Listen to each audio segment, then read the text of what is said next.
महाकुंभ अर्थात प्रयाग। प्रयाग के अर्थ से अगर हम जानें तो प्रयाग का अर्थ हमेशा से प्रयाग यज्ञ करने के कारण यहाँ प्रयागराज नाम पड़ा। प्रयाग का अर्थ वह है जहाँ पे गंगा, यमुना और अदृश्य सरस्वती का मिलन होता है। तो यहाँ पे हम लोग गंगा के बारे में जानते हैं। गंगा के बारे में तो हमेशा हम एक नदी के बारे में जानते हैं कि गंगा एक नदी है।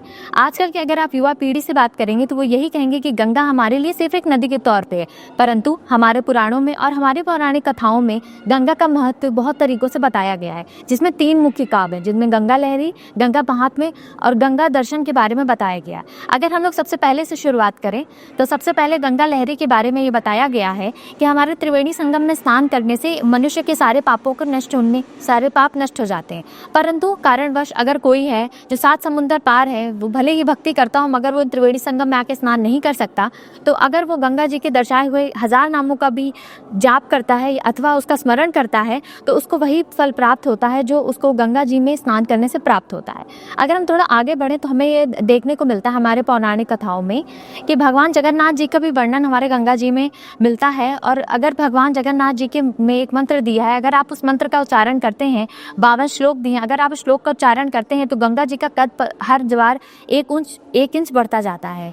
गंगा जी के बारे में हम और आगे बढ़ते हैं तो हम ये देखते हैं कि गंगा जी के अनुष्ठान, गंगा जी के वेद, गंगा जी के यज्ञ, उन सब के बारे में यहाँ पे गंगा लहरी में बताया गया हुआ है। गंगा जी के बारे में तो बात हो गई, परंतु यमुना जी, हमारे यहाँ छठ का त्योहार उत्तर प्रदेश और बिहार में हमेशा से मनाया जाता है।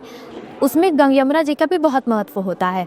तो यमुना जी के महत्व के बारे में भी कभी इतनी बात तो नहीं होती, परंतु यमुना जी का भी एक बहुत बड़ा महत्व है। यमुना जी के बारे में तो हम सिर्फ यही बात जानते हैं कि यमुना जी हमेशा यम की बहन के रूप में जानी जाती हैं, परंतु यमुना जी में स्नान करने, उनके उठने बैठने और उनके सारे क्रियाकलापों को करने का भी हमारे यहाँ पास वर्णन मौजूद है।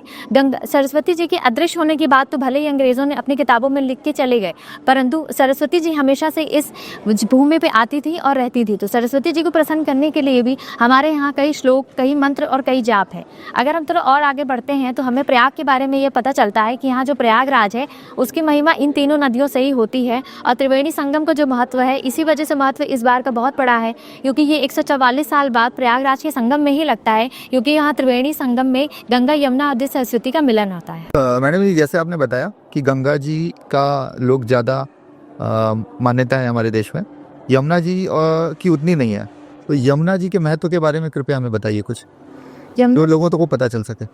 यमुना जी के महत्व के बारे में हम बात करें तो आजकल के बच्चों को तो कुछ भी नहीं पता है, परंतु हमारे और में एक यम का दिन होता है, जिस दिन होता है कि उस दिन यमुना जी में भाई और बहन दोनों को स्नान करना चाहिए। लोग सिर्फ इतने ही बारे में जानते हैं, परंतु यमुना जी को हमेशा एक वैसी एक वैसी नदी के रूप में देखा गया, क्योंकि उनका जो रंग है वो श्याम रंग है और गंगा जी का जो रंग है वो स्वर्ण रंग है।